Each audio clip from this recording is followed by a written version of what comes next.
امروز تاریخ 8 جولای روز مفاجأه علی و ما به علی گفتن ان رفیق ما يعرفون ليش يسمون وفي خبرني ان ما خبرن ليش وحالا تو امستردام ساعتها فوری من مطار رفتم تا برم هلسنکی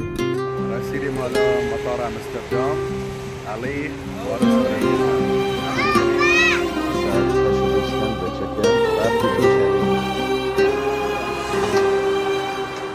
هوا ابری و من با چشمای تر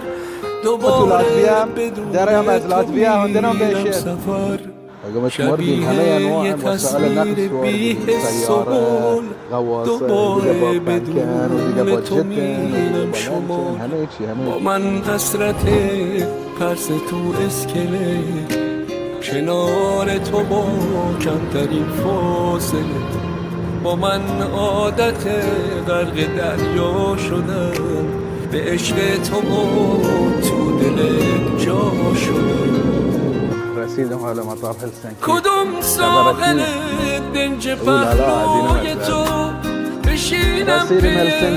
ردی از بوی تو صدف و صدف موج غم با منی دل تنگم و صخره پس میزنه کدوم ساحل دنج پهلوی تو بشینم ردی از بوی تو صدف و صدف موج غم با منه دل تنگم و صخره پس میزنه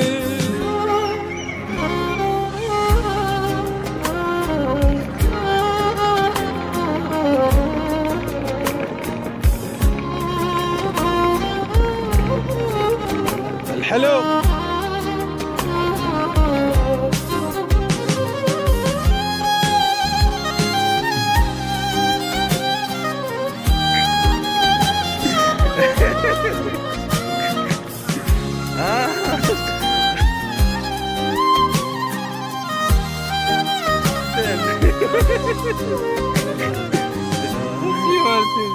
چه وقتی کجا قایق لحظه ها